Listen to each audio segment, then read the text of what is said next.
खुलुमबाय नोंथांमोनखौ बयखौबो बरायबाय दिनै 27 आगस्ट 2023 बारायजेबो रबिबार फैदो दिननि खौरांफोरखौ बेखेवनोसै। कामरुप जिल्लानि सिङाव थानाय सुवालकुसि टाउननि लामायाव सासे सुबुंखौ साथाम सुबुंफोरा मारुति अमनि भेनजों थांनानै गाग्लोबनानै बुथारनो नाजादोंमोन। नाथाय गाग्लोबजानाय सुबुङा गाग्लोबबाय थानाय समाव गावखौ रैखा खालामनानै खारलांनो हादों। गाग्लोबजानानै गोब्राब जोखोम जानाय सुबुंनि मुङा जाबाय हारज्योति। दा बेखौ गुवाहाटी मेडिकेल हस्पिटालाव फाहामथायगासिनो दङ आरो गाग्लोबग्राफोरनि मुंखौ नितु दास, नब दास आरो बिप्लब दास होननानै मिथिनाय जादों। दा बे जाथायनि सायाव आसाम पुलिसा गावसोरनि खामानिखौ मावनानै बिसोर साथाम दायनिगिरिफोरखौ थाबैनो एरेस्ट खालामगोन होननानै रादाय होनाय जादों। गुवाहाटी नोगोरमानि सिङाव थानाय बेलतला ओनसोलनि गंसे न'आव ताला मारनाय रुम सिंनिफ्राय सासे सुबुंनि गोथै सह बोखांनो हादों। थैनाय मानसिनि मुङा जाबाय सानाहास मालिक आरो बियो गावनि बिफाजों बेलतलायाव थायोमोन, रुम भारा लाना थायोमोन आरो बिनि बिफाया बिहार फारसे थांदोंमोन। बेनिखायनो बियो रुमाव हारसिं दंमोन। नाथाय बे सुबुङा माबोरै थैखो, गावनि जिउखौ फोजोबखो ना सोरबासो बुथारखो बेखौ दासिमाव रोखा खालामथ'नाय जायाखै।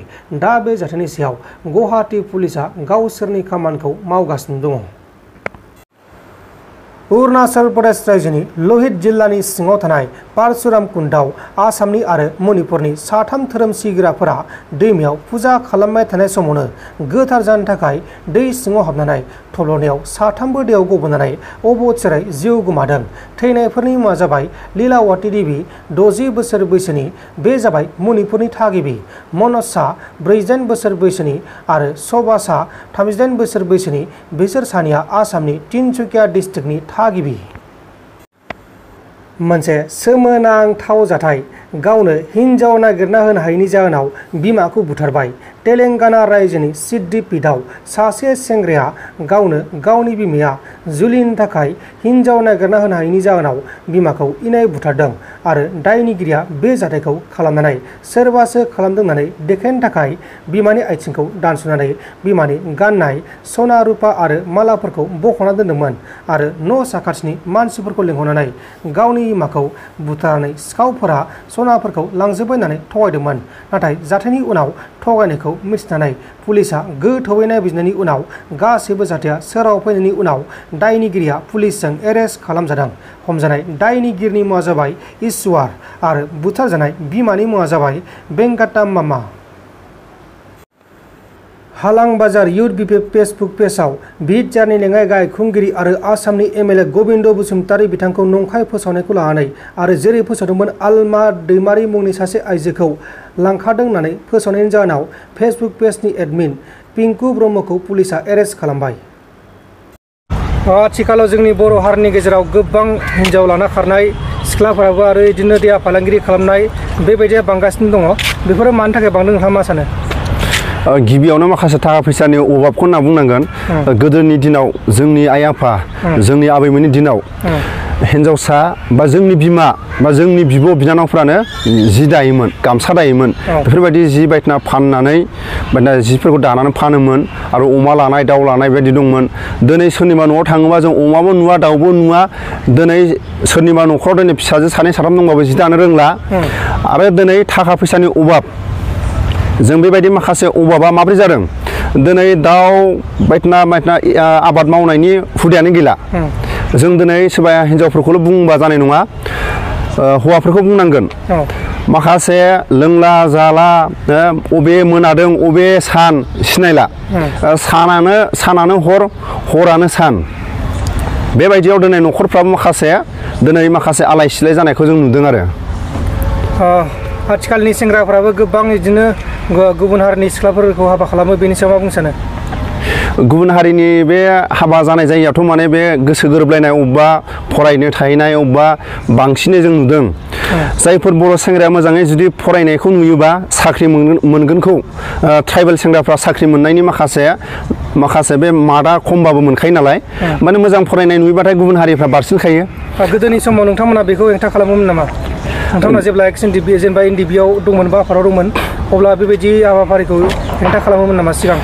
बै समावथ' जों बाख्नायनांगोन जायफोर गेदेरमा आबसुनि आरो जायफोर जोंनि बर' माहारिनि गेजेराव बर' बिमाफ्रा गोख्रोंमोन अबेबा जायगायाव थाङोबा मा खामानि मावदों मा खामानि मावहैयाखै बेफोरनि गासैबो गामियाव बायडाटा थायोमोन। अब्ला जों जायफ्रा गुबुन गुबुन जायगायाव थांनानै फरायनो थायोबाबो माबा मोनसे खामानि मावनो थांबाबो बायडाटाखौ गामियाव होलांनो गोनां जायोमोन।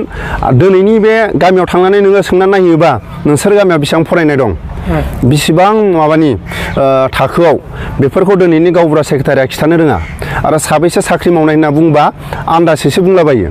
दिनै माखासे गामिनि मानसिफ्रा स्ट्रं नंला आरो माखासे एलेखानि रायजो राजाफ्रा स्ट्रं नंला। बिनि थाखाय दिनै बै समाव माखासे गुबुन जायगाफ्राव थाङोबा फरायनो थांदों ना माबा मोनसे खामानिनि थाखाय थांदों बेफोरनि बायडाटाखौ होनांगौमोन। बेनि थाखायनो बांसिन मानसिफ्रा गुबुन गुबुन जायगायाव थांनो थाखाय माखासे गियोमोन आरो माखासे गामियाव गुबुन जायगायाव थांनो गोनां जायोबानो माखासे लिखित होनो गोनां जायोमोनबा अब्ला गुबुन हारिजों हाबा जानाया जों खम नुदोंमोन।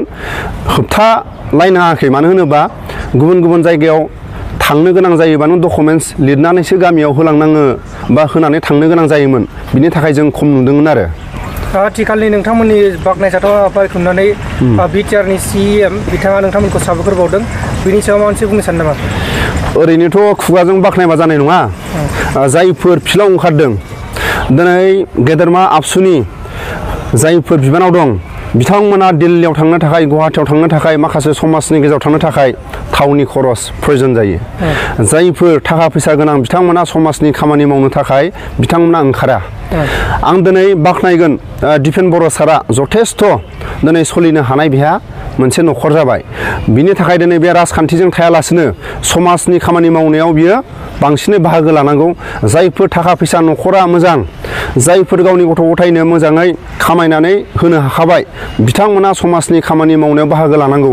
जायफोर एक्स एनडिएफबिनि जायफोर बे जयेन्ट अपारेशनाव बाहागो लादों बिथांमोननि आखायाव थाखा फैसा गैया बिथांमोना अबेबा जायगायाव ड्राग्स जाग्रा गुबुन गुबुन जायगायाव थांनानै माखासे दुथां मानसिफोरखौ दमन खालामनो थाखाय थांनो गोनां जायो। गारि गंथाम गंब्रै लानानै बेफोराव थाव सोनो थाखाय जानो थाखाय दिनै बेफोरनि माखासे हेफाजाबखौ दिनै प्रमद बर'आ खुगाजों बुङालासिनो जुदि गावनि माखासे दरमाजों एसे हेफाजाब हरोबा साबसिन गोग्गो बर' समाजनि गेजेराव जागोनखौ जों नुहुरो। खुगाजों बुंनायनिफ्राय माखासे जायफोर जयेन्ट अपारेशनाव खस्थ' खालामदों बिथांमोननो माखासे हेफाजाब होयोबा बे साबसिन जागोन बर' समाजनि गेजेराव होननानै आं प्रमद बर' सारखौ आं खावलायहरो। नोंथांमोन दिनैनि खौरांफोरा बेखिनिल'मोन। बेखिनिसिम नायनायनि थाखाय नोंथांमोननिसिम रोजा रोजा साबायखर। गोजोन्थों। एसेनोसै। जय बर' हारिनि।